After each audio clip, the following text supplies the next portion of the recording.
Hi friends, एमबीसीएस YouTube channel में आप सभी का स्वागत है। आज हम एनसीईआरटी क्लास 11 का इकोनॉमिक्स का फिफ्थ चैप्टर देखेंगे। इससे पहले हमने 4 चैप्टर देखे हैं। ये हमारा आज का 5वां चैप्टर है। वो चारों चैप्टर मैंने चैनल पर अपलोड किए हैं। आप वो सभी देख सकते हैं। चलो देखते हैं आज का अध्याय 5, भारत में मानव पूंजी का निर्माण। इस चैप्टर को पढ़ने के बाद हमें मानव संसाधन, मानव पूंजी निर्माण और मानव विकास की अवधारणाओं को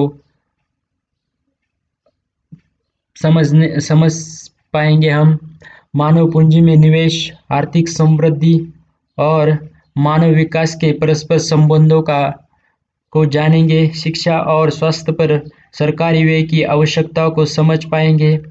भारत की शैक्षणिक उपलब्धियों की जानकारी प्राप्त करेंगे।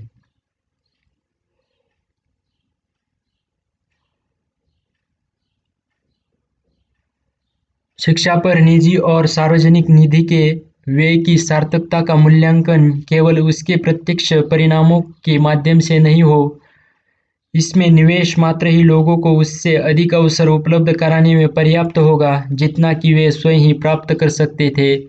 इनके माध्यम से कितने ही ऐसे व्यक्तियों की अंतर्निहित योग्यताएं उजागर हो पाती है जो अन्यथा बिना पहचान के ही मर जाते हैं। अल्फ्रेड मार्शल का ये सेंटेंस है। आज के टॉपिक का पहला पॉइंट देखते हैं हम, परिचय। मानव जाति के विकास को बहुत अधिक प्रभावित करने वाले कारकों पर विचार करें। यह शायद मनुष्य के ज्ञान संग्रह करने की और उसका प्रसारण करने की क्षमताएं ही है, जो मनुष्य बातचीत, लोकगीत और बड़े-बड़े व्याख्यानों के माध्यम से करता आ रहा है। मनुष्य ने यह शीघ्र जान लिया है कि हमें कार्यों को कुशलतापूर्वक करने के लिए अच्छे प्रशिक्षण तथा कौशल की आवश्यकता है। हम जानते हैं कि किसी शिक्षित व्यक्ति के श्रम कौशल अशिक्षित व्यक्ति से अधिक होते हैं।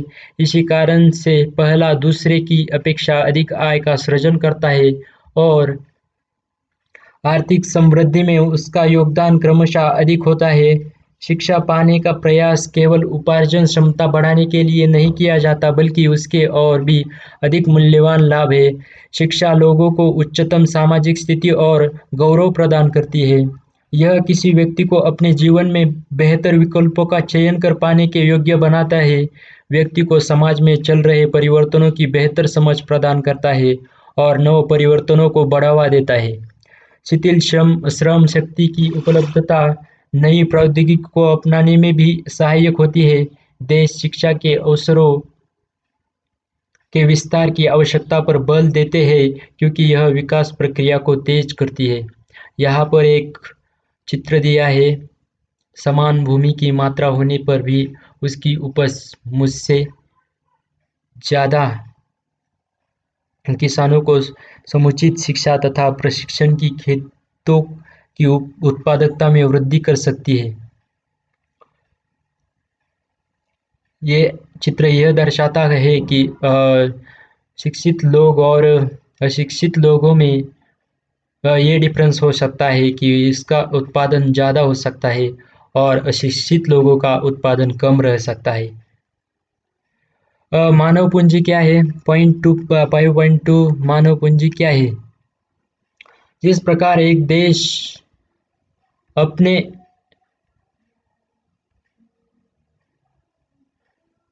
भूमि जैसे भौतिक संसाधनों को कारखानों जैसी भौतिक पूंजी में परिवर्तित कर सकता है, उसी प्रकार वह अपने छात्र रूपी मानव संसाधनों को अभियंता और डॉक्टर जैसी मानव पूंजी में भी परिवर्तित कर सकता है।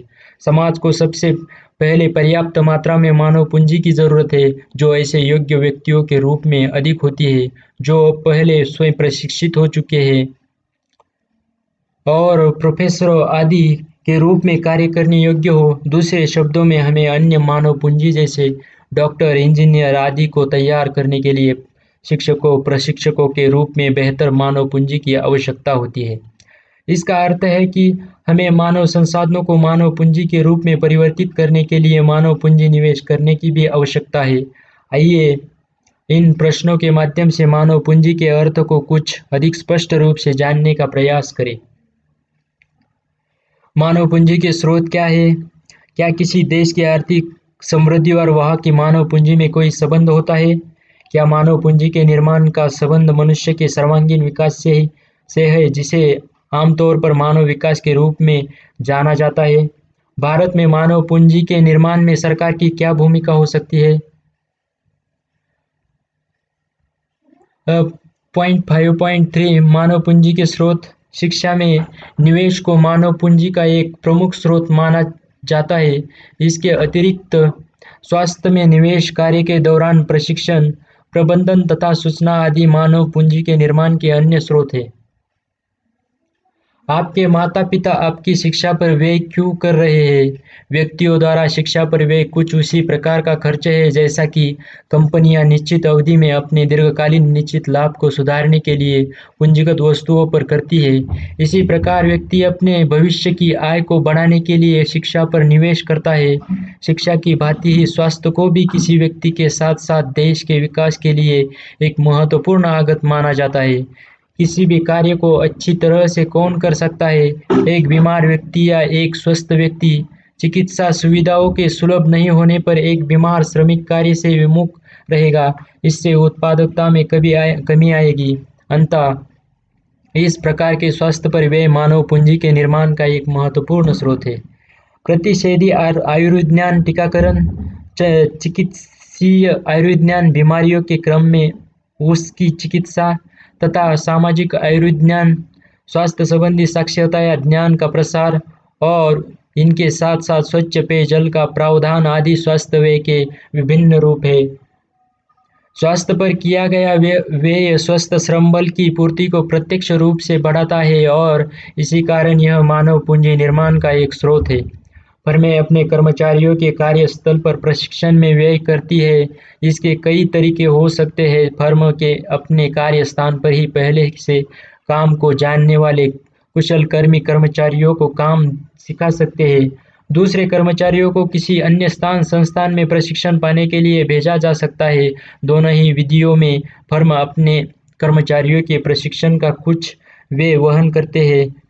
इसी कारण से फर्म इस बात पर बल देगी कि प्रशिक्षण के बाद वे कर्मचारी एक निश्चित अवधि तक अवश्य फर्म के पास ही कार्य करे। इस प्रकार फर्म उनके प्रशिक्षण पर किए गए व्यय की उगाही अधिक उत्पादक से हुई लाभ के रूप में कर पाने में सफल रहती है। यहाँ पर अनेक चित्र दिखाए हैं। इसमें लोगों को प्रशिक्षण दिया जा रहा है, ये दिखाया गया है। कार्य के दौरान प्रशिक्षण पर किया गया व्यय भी इस दृष्टि से मानव पूंजी का स्रोत बन जाता है। ऐसे खर्च की तुलना में श्रम उत्पादकता में वृद्धि से हुए लाभ कहीं अधिक होते हैं। व्यक्ति अपने मूल स्थान की आय से अधिक आय वाले रोजगार की तलाश में प्रवसन पलायन करते हैं। भारत में ग्रामीण क्षेत्रों में से शहरों की ओर प्रवसन मुख्यतः गाँव में बेरोजगारों के कारण ही होता है। तकनीकी शिक्षा संपन्न अभियंता, डॉक्टर आदि भी अच्छे वेतनमानों की अपेक्षा में दूसरे देशों में चले जाते हैं। प्रवसनों की दोनों ही स्थितियों में परिवहन की लागत और उच्चतर निर्वाह लागत के साथ एक अनजाने सामाजिक सांस्कृतिक परिवेश में रहने की मानसिक लागतें भी प्रवासी श्रमिकों को सहन करनी पड़ती है। किंतु नए स्थान पर उनकी कमाई प्रवास से जुड़ी सभी लागतों से कहीं अधिक होती है। अंततः प्रवसन पर व्यय भी मानवीय पूंजी निर्माण का स्रोत है। व्यक्ति श्रम बाजार तथा दूसरे बाजार जैसे शिक्षा और स्वास्थ्य से संबंधित सूचनाओं को प्राप्त करने के लिए व्यय करते हैं। वे यह जानना चाहते हैं कि विभिन्न प्रकार के कार्यों में वेतनमान क्या है या फिर क्या शैक्षणिक संस्थाएं सही प्रकार के कौशल में प्रशिक्षण दे रही है और किस लागत पर। यह जानकारी मानव पूंजी में निवेश करने से प्राप्त मानव पूंजी के भंडार। यहाँ पर भौतिक और मानव पूंजी का एक चार्ट दिया है, देख लेते हैं। दोनों ही प्रकार का पूंजी निर्माण सुविचारित निवेश निर्णयों का परिणाम होता है। भौतिक पूंजी में निवेश का निर्णय अपने ज्ञान के आधार पर लिया जाता है। इस संबंध में उद्यमी के पास अनेक प्रकार के निवेश विकल्पों के आंतरिक प्रतिफल दर का आकलन कर पाने का ज्ञान होता है।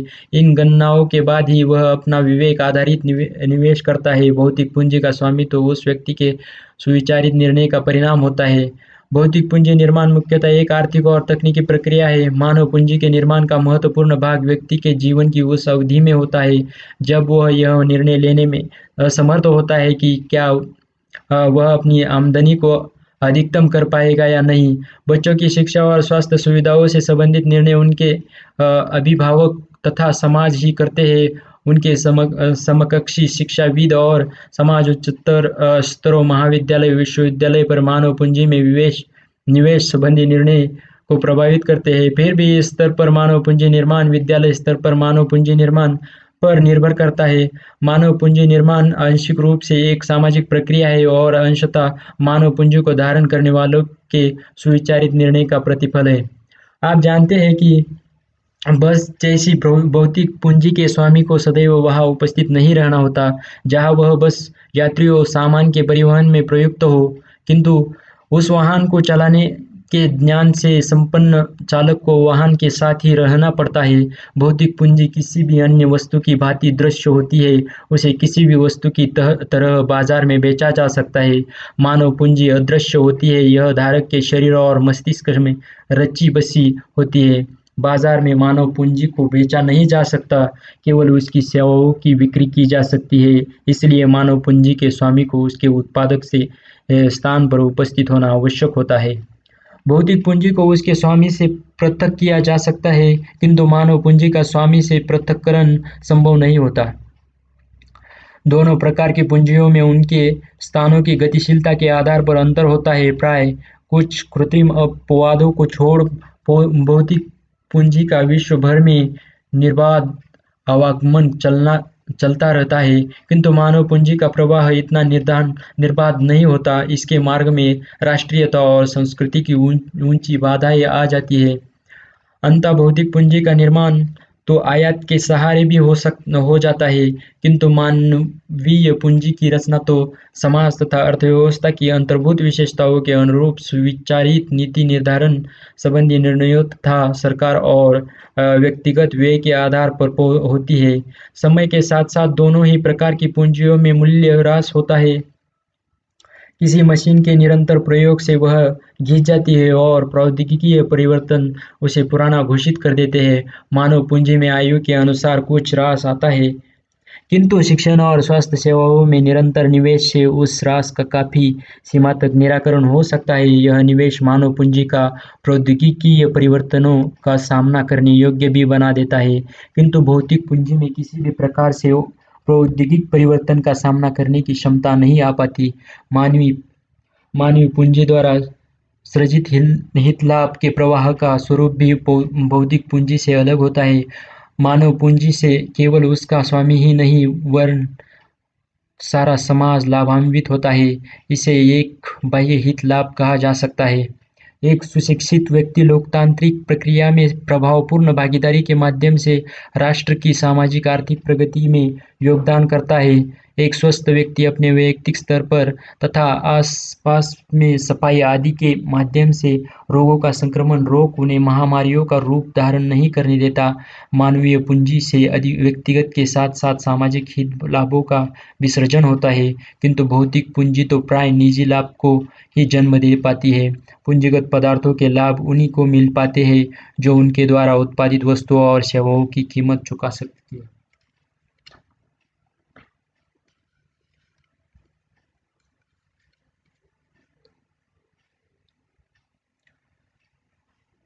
का सदुपयोग करने की दृष्टि से बहुत उपयोगी होता है। इसलिए श्रम बाजार तथा अन्य बाजारों के विषय में जानकारी प्राप्त करने पर किया गया व्यय भी मानव पूंजी निर्माण का स्रोत है। भौतिक पूंजी की अवधारणा के आधार पर ही मानव पूंजी के वैचारिक आधार की रचना की गई है। दोनों प्रकार की पूंजी के बीच कुछ समरूपताएं तथा कुछ प्रभावशाली असमानताएं हैं। मानव पूंजी और आर्थिक समृद्धि राष्ट्रीय आय में किसका योगदान अधिक होता है? मानव पूंजी और आर्थिक समृद्धि। राष्ट्रीय आय में किसका योगदान अधिक होता है? किसी कारखाने के कर्मचारी का या सॉफ्टवेयर विशेषज्ञ का? हम जानते हैं कि एक सुशिक्षित व्यक्ति का श्रम कौशल अशिक्षित की अपेक्षा अधिक होता है। इसी कारण वह अपेक्षाकृत अधिक आय अर्जित कर पाता है। आर्थिक समृद्धि का अर्थ देश की वास्तविक राष्ट्रीय आय में वृद्धि वृद्धि से होता है, तो फिर स्वाभाविक ही है कि किसी शिक्षित व्यक्ति का योगदान अशिक्षित की तुलना में से कहीं अधिक होगा। एक स्वस्थ व्यक्ति अधिक समय तक व्यवधान रहित श्रम की पूर्ति कर सकता है।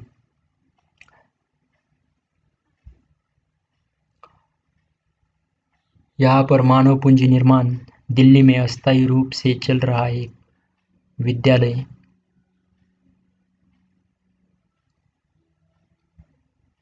इसलिए स्वास्थ्य भी आर्थिक समृद्धि का एक महत्वपूर्ण कारक बन जाता है। अंततः कार्य के दौरान प्रशिक्षण, श्रम बाजार की जानकारी, प्रवसन आदि के साथ साथ शिक्षा और स्वास्थ्य व्यक्ति की उपार्जन क्षमता का संवर्धन करती है। मानव की संवर्धित उत्पादकता या मानव पूंजी न केवल श्रम की उत्पादकता को बढ़ाती है, बल्कि यह साथ ही साथ परिवर्तन को प्रोत्साहित कर नवीन प्रौद्योगिकी को आत्मसात करने की क्षमता भी विकसित करती है। शिक्षा समाज में परिवर्तनों और वैज्ञानिक प्रगति को समझ पाने की क्षमता प्रदान करती है, जिससे आविष्कारों और नव परिवर्तनों में सहायता मिलती है। इसलिए शिक्षित श्रम शक्ति की उपलब्धता नवीन प्रौद्योगिकी को अपनाने में सहायक होती है। मानव पूंजी की वृद्धि के कारण आर्थिक समृद्धि होती है। इसे सिद्ध करने के लिए व्यावहारिक साक्ष्य अभी स्पष्ट नहीं है। इसका कारण मापन की समस्याएं हो सकती है। उदाहरण के लिए स्कूली वर्षों की गणना, शिक्षणार्थी अनुपात और नामांकन दर आदि के आधार पर शिक्षा का मापन उसकी गुणवत्ता को आर्थिक रूप से व्यक्त नहीं कर पाता। इसी प्रकार स्वास्थ्य सेवाओं पर मौद्रिक व्यय, जीवन प्रत्याशा तथा मृत्यु दरों आदि से देश की जनसंख्या के वास्तविक स्वास्थ्य स्तर का सही ज्ञान नहीं होता। यदि इन सूचकों का प्रयोग कर विकसित तथा विकसनशील देशों में शिक्षा व स्वास्थ्य स्तरों और प्रति व्यक्ति आय में सुधारों की तुलना करें, तो हम मानव पूंजी के परिवर्तनों में साहचर्य दिखा भी पड़ता है, किंतु प्रति व्यक्ति वास्तविक आय में ऐसी कोई प्रवृत्ति स्पष्ट नहीं होती। दूसरी शब्दों में विकासशील देशों में मानव पूंजी की समृद्धि तो बहुत तेजी से हो रही है, किंतु उनकी प्रति व्यक्ति वास्तविक आय की वृद्धि उतनी तीव्र नहीं है। यह मानना तर्कसंगत है कि मानव पूंजी और आर्थिक समृद्धि परस्पर एक दूसरे को प्रभावित करते हैं। अर्थात एक और जहां प्रभावित उच्च आय उच्च स्तर पर मानव पूंजी के सृजन का कारण बन सकती है, तो दूसरी ओर उच्च स्तर पर मानव पूंजी निर्माण से आय की समृद्धि में सहायता मिल सकती है। भारत ने तो बहुत पहले आर्थिक समृद्धि में मानव पूंजी के महत्व को समझ लिया था। 7वीं पंचवार्षिक योजना में कहा गया है, एक विशाल जनसंख्या वाले देश में तो विशेष रूप में से मानव संसाधनों, मानव पूंजी के विकास को आर्थिक विकास की युक्ति में बहुत महत्वपूर्ण स्थान देना ही होगा। उचित शिक्षण प्रशिक्षण पाकर एक विशाल जनसंख्या अपने आप में आर्थिक समृद्धि को बढ़ाने वाली परिसंपत्ति बन जाएगी। यहाँ पर शिक्षा और स्वास्थ्य क्षेत्रों में विकास के चुने हुए सूचक। वास्तविक प्रति व्यक्ति आय 2013 में 41,250 अशोधित मृत्यु दर प्रति हजार जनसंख्या में। शिशु मृत्यु दर, जन्म के समय जीवन प्रत्याशा वर्षों में, पुरुष और महिला साक्षरता दर अब बढ़ चुका है, 74 हो चुका है, और वही 1951 में 16.67% था, अब 74% हो गया है। 2013 में 74% थे। आगे देखते हैं। साथ ही यह वांछित दिशा में सामाजिक परिवर्तन भी सुनिश्चित कर देगी। मानव पूंजी, शिक्षा और स्वास्थ्य तथा आर्थिक समृद्धि के बीच कारण प्रभाव संबंध का स्पष्ट निरूपण कठिन होता है, किंतु सारणी 5.1 में में देख सकते हैं कि ये दोनों क्षेत्र में साथ साथ समृद्ध हुए हैं। संभवतः प्रत्येक क्षेत्र की समृद्धि ने दूसरे क्षेत्र का समृद्धि को सहारा दिया है।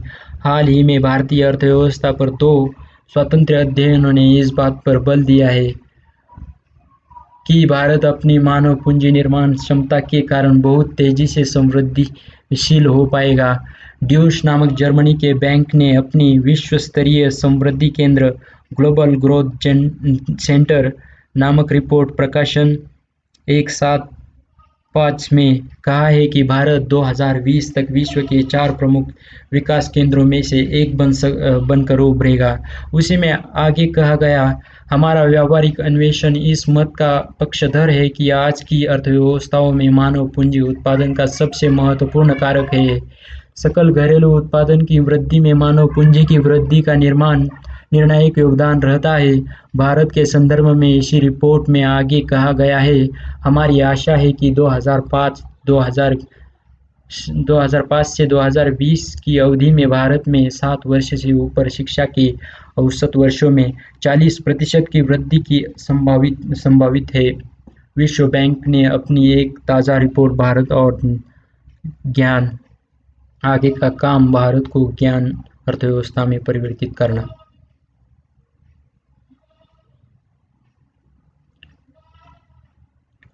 ज्ञान आधारित अर्थव्यवस्था के रूप में भारत में पिछले दशक से सॉफ्टवेयर उद्योग ने बहुत प्रगति का उत्साहजनक प्रदर्शन किया है। अब तो उद्यमी, नौकरशाह और राजनेता सभी इस बारे में अपने विचार अभिव्यक्ति कर रहे हैं कि सूचना प्रौद्योगिकी का प्रयोग कर भारत किस प्रकार अपने आप को ज्ञान आधारित अर्थव्यवस्था में परिवर्तित कर सकता है, अर्थतंत्र में परिवर्तित कर सकता है।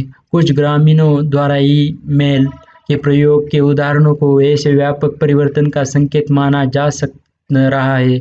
इसी प्रकार से ई-प्रशासन को भविष्य के एक मार्ग के रूप में जाना जा रहा है। सूचना प्रौद्योगिकी का सही मूल्यमापन तो वर्तमान आर्थिक विकास के स्तर पर निर्भर रहता है। क्या आप सोच सकते हैं कि ग्रामीण क्षेत्रों में सूचना प्रौद्योगिकी पर आधारित सेवाएं मानव विकास करने में सक्षम होंगी? चर्चा करें। अर्थव्यवस्था शक्तियों और अवसरों का सदुपयोग। India and the knowledge economy leveraging strengths and opportunities में कहा है कि भारत अपने आप को एक ज्ञान आधारित अर्थव्यवस्था में परिवर्तित कर सकता है यदि यह भी उतने ज्ञान का प्रयोग करे जितना आयरलैंड करता है। आयरलैंड को विश्व ज्ञान अर्थव्यवस्था के श्रेष्ठ प्रयोग करने वाला देश माना जाता है। तो निश्चय ही भारत की प्रति व्यक्ति आय 2020 में वर्तमान अनुमान $1000 से बढ़कर $3000 हो सकती है। इस रिपोर्ट में आगे कहा गया है कि भारत अर्थव्यवस्था में इस प्रकार के संक्रमण को संभव बनाने वाले सारे मुख्य तत्व जैसे कुशल श्रमिकों का विशाल समूह, सुचारू रूप से कार्य कर रहा लोकतंत्र तथा विस्तृत एवं विविधतापूर्ण वैज्ञानिक और प्रौद्योगिकी आधारभूत संरचनाएं विद्यमान है। इस प्रकार इन दोनों ही रिपोर्टों में बताया गया है कि भारत में आगे चलकर मानव पूंजी निर्माण ही इसकी अर्थव्यवस्था को आर्थिक समृद्धि के उच्च पद पर ले जाएगी। पॉइंट 5.4 मानव पूंजी और मानव विकास। ये दोनों पारिभाषिक शब्द मिलते जुलते भले ही प्रतीत होते हैं, पर इनके बीच स्पष्ट अंतर है। मानवीय पूंजी की अवधारणा शिक्षा और स्वास्थ्य को श्रम की उत्पादकता बढ़ाने का माध्यम मानती है। मानव विकास इस विचार पर आधारित है कि शिक्षा और स्वास्थ्य मानव कल्याण के अभिन्न अंग है, क्योंकि जब लोगों में पढ़ने, लिखने तथा सुदीर्घ स्वस्थ जीवन यापन की क्षमता आती है, तभी वह ऐसे अन्य चयन करने में सक्षम हो पाते हैं जिन्हें वे महत्वपूर्ण मानते हैं। मानव पूंजी का विचार मानव को किसी साध्य की प्राप्ति का साधन मानता है। यह साध्य उत्पादकता में वृद्धि का है।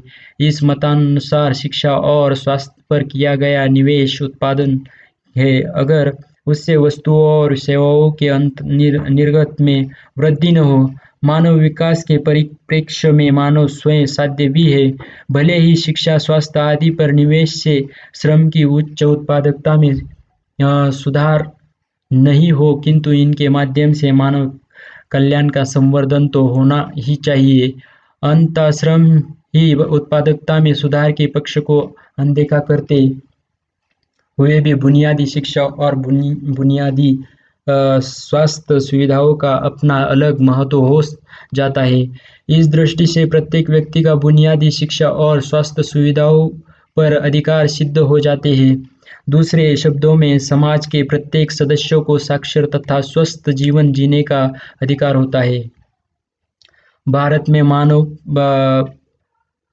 .5 भारत में मानव पूंजी निर्माण की स्थिति। इस खंड में हम भारत में मानव पूंजी निर्माण का विश्लेषण करने जा रहे हैं। हम पहले ही पढ़ चुके हैं कि मानव पूंजी निर्माण शिक्षा, स्वास्थ्य कार्यस्थल प्रशिक्षण, प्रवसन और सूचना निवेश का परिणाम है। इनमें से शिक्षा और स्वास्थ्य मानव पूंजी निर्माण के दो सबसे महत्वपूर्ण स्रोत हैं। हम जानते हैं कि हमारे देश की प्रशासन व्यवस्था संघीय है, जिसमें केंद्र, राज्य तथा स्थानीय निकाय, नगर निगम, नगरपालिका, ग्राम पंचायत आदि है। भारत के संविधान ने सभी स्तर के प्रशासकीय निकायों के कार्य दायित्व को भी बहुत स्पष्ट रूप से निर्धारित किया है। इसी प्रकार शिक्षा और स्वास्थ्य दोनों पर वे तीनों ही प्रशासकीय स्तरों पर साथ साथ वहन किया जाता है। स्वास्थ्य क्षेत्र का विस्तृत विश्लेषण अध्याय 8 में किया जा चुका है। अतः यहाँ हम केवल शिक्षा क्षेत्र का विश्लेषण करेंगे। क्या आप जानते हैं कि भारत में शिक्षा और स्वास्थ्य व्यवस्था की देख-रेख कौन करते हैं? भारत में शिक्षा क्षेत्र के विश्लेषण से पूर्व यहाँ हम शिक्षा और स्वास्थ्य क्षेत्रों में सरकार के हस्तक्षेप की आवश्यकता पर विचार करेंगे। हम जानते हैं कि शिक्षा और स्वास्थ्य की देखभाल निजी तथा सामाजिक लाभों को उत्पन्न करती है। इसी कारण इन सेवाओं के बाजार में निजी और सार्वजनिक संस्थाओं का अस्तित्व है। शिक्षा और स्वास्थ्य पर वे महत्वपूर्ण दीर्घकालिक प्रभाव डालते हैं और उन्हें आसानी से बदला नहीं जा सकता। इसलिए सरकारी हस्तक्षेप अनिवार्य है। मान लीजिए जब भी किसी बच्चे को किसी स्कूल या फिर स्वास्थ्य देखभाल केंद्र में भर्ती करा दिया जाता है, जहां आवश्यक सुविधाएं नहीं प्रदान की जा रही हो, तो इससे पहले कि बच्चे को किसी अन्य संस्थान में स्थानांतरित किए जाने का निर्णय लिया जाए, पर्याप्त मात्रा में हानि हो चुकी होगी। यही नहीं, इन सेवाओं के व्यक्तिगत उपभोक्ताओं को सेवाओं की गुणवत्ताओं को और लागतों के विषय में पूर्ण जानकारी नहीं होती। इन परिस्थितियों में शिक्षा और स्वास्थ्य सुविधाएं उपलब्ध करा रही संस्थाएं एकाधिकार प्राप्त कर लेती है और शोषण करने लगती है। यहाँ सरकार की भूमिका का एक स्वरूप यह हो सकता है कि वह निजी सेवा प्रदायकों को उचित मानकों के अनुसार सेवाएं देने तथा उनकी उचित कीमत उगाहने को बाध्य करे। भारत में शिक्षा क्षेत्र के अंतर्गत संघ और राज्य स्तर पर शिक्षा मंत्रालय तथा राष्ट्रीय शैक्षणिक अनुसंधान और प्रशिक्षण परिषद, विश्वविद्यालय अनुदान आयोग और अखिल भारतीय तकनीकी शिक्षा परिषद आती है। भारत में शिक्षा क्षेत्र के अंतर्गत संघ और राज्य स्तर पर शिक्षा मंत्रालय तथा राष्ट्रीय शैक्षणिक अनुसंधान और प्रशिक्षण परिषद, विश्वविद्यालय अनुदान आयोग और अखिल भारतीय तकनीकी शिक्षा परिषद आती है। स्वास्थ्य क्षेत्र के अंतर्गत संघ और राज्य स्तरों पर स्वास्थ्य मंत्रालय और विभिन्न संस्थाओं के स्वास्थ्य विभाग तथा भारतीय चिकित्सा अनुसंधान परिषद आदि कार्य कर रही है।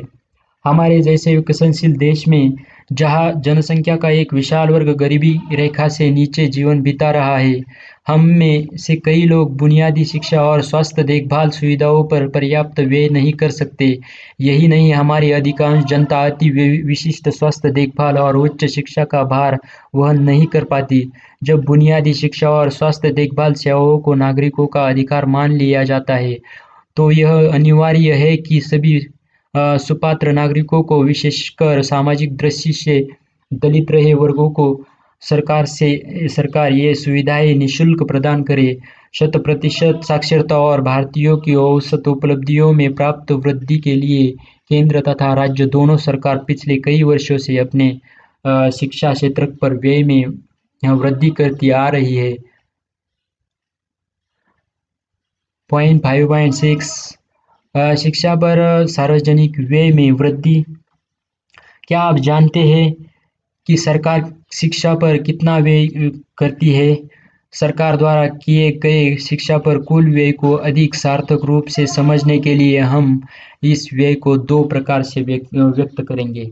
एक, कुल सरकारी व्यय में इसका प्रतिशत तथा सकल घरेलू उत्पादन में इसका प्रतिशत।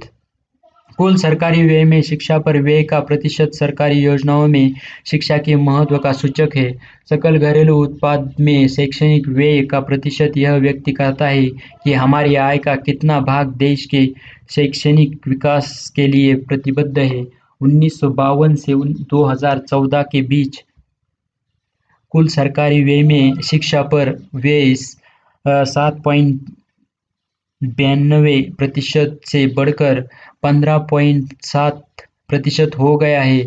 इसी प्रकार सकल घरेलू उत्पादन में इसका प्रतिशत 0.64 से बढ़कर 4.13% हो गया है। इस संपूर्ण समयावधि में शैक्षणिक व्यय की वृद्धि समान नहीं रही है, इसमें अनियमित रूप से उतार-चढ़ाव आते रहे हैं।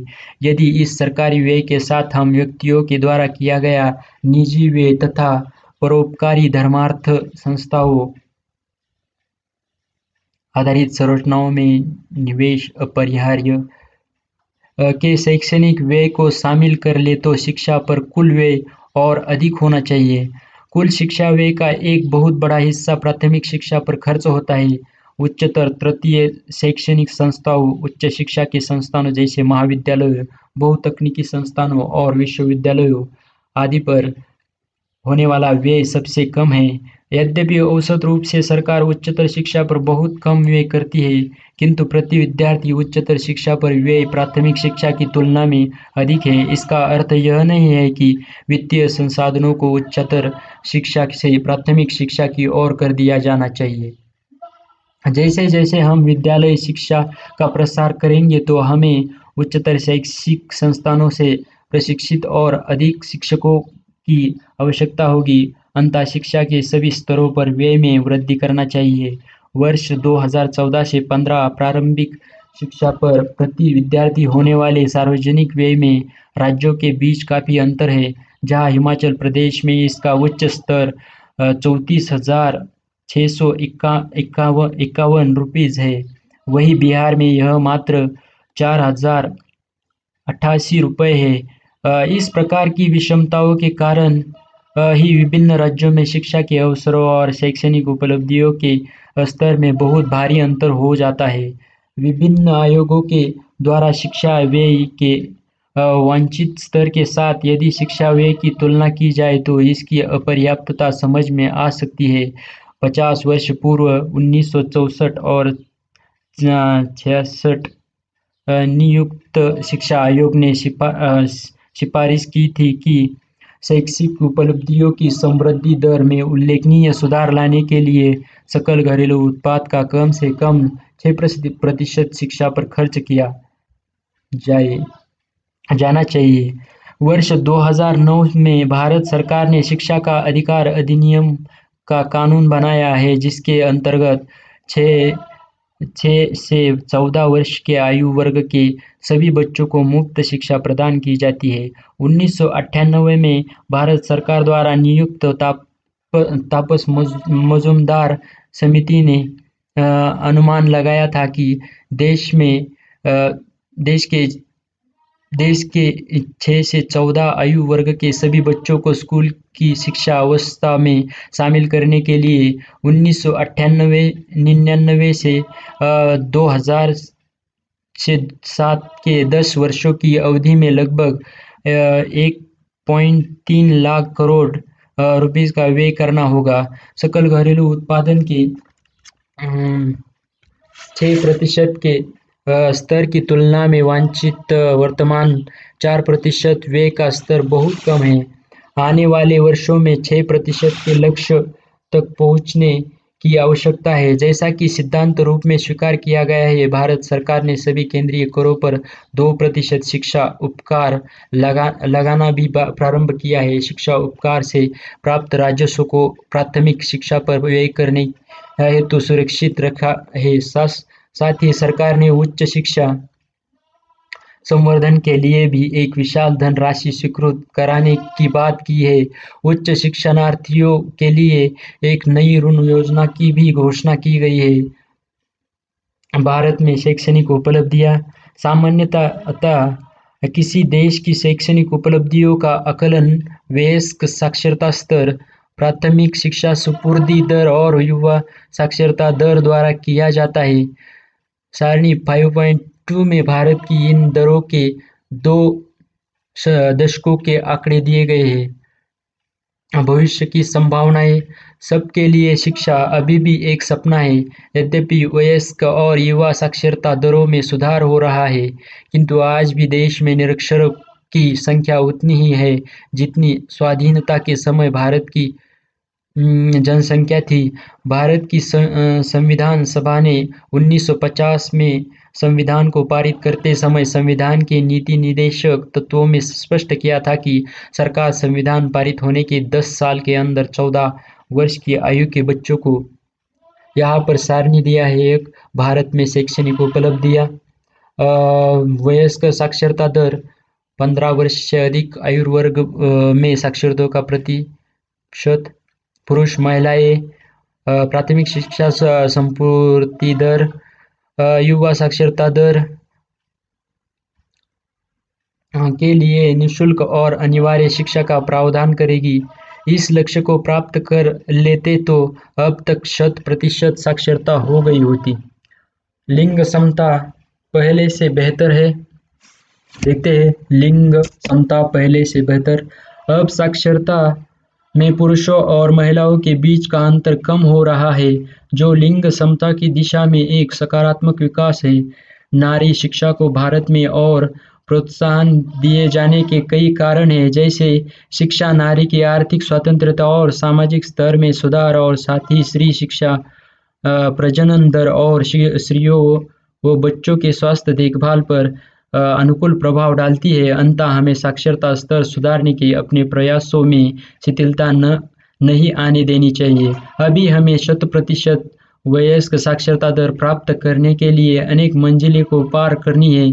उच्च शिक्षा लेने वालों की कमी। भारत में शिक्षा का पिरामिड बहुत ही नुकीला है, जो दर्शाता है कि उच्चतर शिक्षा स्तर तक पहुँच बहुत कम लोग पहुंच पाते हैं। यही नहीं, शिक्षित युवाओं की बेरोजगारी दर भी उच्चतम है। राष्ट्रीय प्रतिदर्श सर्वेक्षण संगठन के आंकड़ों के अनुसार वर्ष 2011 से 12 में ग्रामीण क्षेत्रों में स्नातक व ऊपर अध्ययन किया हुआ हो युवा पुरुषों के बीच बेरोजगारी दर 19% थी। उनके शहरी समकक्षों में 16% अपेक्षाकृत कम स्तर पर बेरोजगारी दर थी। सबसे गंभीर रूप से प्रभावित लोगों में लगभग 30% बेरोजगार है।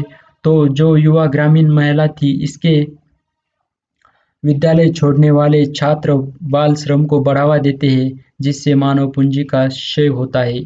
यहाँ पर ये चित्र बहुत ही भयानक परिस्थिति दिखा रहा है मानव पूंजी का। विपरीत ग्रामीण और शहरी क्षेत्रों में प्राथमिक स्तर के शिक्षित युवाओं में से केवल 3 से 6% बेरोजगार थे। अंततः सरकार को उच्च शिक्षा के लिए अधिक धन का आवंटन करना चाहिए तथा उच्च शिक्षा संस्थानों के स्तर में सुधार लाना चाहिए, ताकि वहां पढ़ रहे छात्र रोजगार योग्य कौशल प्राप्त कर सके। जब कम पढ़े लिखे लोगों से तुलना की जाती है तो शिक्षित लोगों का एक बड़ा अनुपात बेरोजगार है। क्यों? निष्कर्ष। मानव पूंजी निर्माण और मानव विकास के आर्थिक सामाजिक लाभों से तो सभी परिचित है। भारत में केंद्र और राज्य सरकार शिक्षा तथा स्वास्थ्य क्षेत्रों के विकास के लिए पर्याप्त वित्तीय व्यवस्था का प्रावधान करती आ रही है। शिक्षा और स्वास्थ्य सेवाएं समाज के सभी वर्गों को सुनिश्चित रूप से सुलभ कराई जानी चाहिए, ताकि आर्थिक समृद्धि के साथ साथ समता की प्राप्ति भी हो सके। भारत के पास वैज्ञानिक और तकनीकी जनशक्ति है। समय की मांग है कि गुणात्मकता में सुधार करे तथा इस प्रकार की परिस्थितियों का भी निर्माण करे कि इन्हें अपने ही देश में पर्याप्त रूप से प्रयुक्त किया जा सके। पुनरावर्तन। शिक्षा में निवेश मानव को मानव पूंजी में परिवर्तित करता है। इस प्रकार मानव पूंजी बढ़ी हुई उत्पादकता का प्रतिनिधित्व करती है। यह एक अर्जित योग्यता है और समझबूझ से किए गए निवेशगत निर्णयों का परिणाम है, जो भविष्य में आय के स्रोतों में वृद्धि की अपेक्षा से किए जाते हैं। शिक्षा में निवेश कार्यस्थल प्रशिक्षण, स्वास्थ्य, प्रवसन और सूचना मानव पूंजी निर्माण के स्रोत है। भौतिक पूंजी की संकल्पना मानव पूंजी की संकल्पना निर्धारण का आधार है। पूंजी निर्माण के दोनों प्रकारों में कुछ समानताएं और कुछ विषमताएं हैं। मानव पूंजी निर्माण में निवेश को प्रभावपूर्ण तथा समृद्धि बढ़ाने वाला माना जाता है। मानव विकास इस विचार पर आधारित है कि शिक्षा और स्वास्थ्य दोनों मनुष्य के कल्याण के लिए अभिन्न है, क्योंकि जब लोगों के पास पढ़ने और लिखने तथा दीर्घायु तथा स्वस्थ जीवन की योग्यता होगी, तभी वे उन मूल्यों का मापन करने में सक्षम होंगे जिनको वे महत्व देते हैं। कुल सरकारी व्यय में शिक्षा पर किए जाने वाले व्यय का प्रतिशत सरकार द्वारा शिक्षा को दिए गए महत्व को दर्शाते हैं। दोस्तों, यहाँ पर ये चैप्टर समाप्त होता है। ये बार बार सुन लीजिए दोस्तों, आपको ज़रूर इसका फ़ायदा होगा और ये वीडियो आपको ज़रूर पसंद आएगा। और इस वीडियो को लाइक करिए, शेयर करिए, सब्सक्राइब करिए। थैंक यू दोस्तों।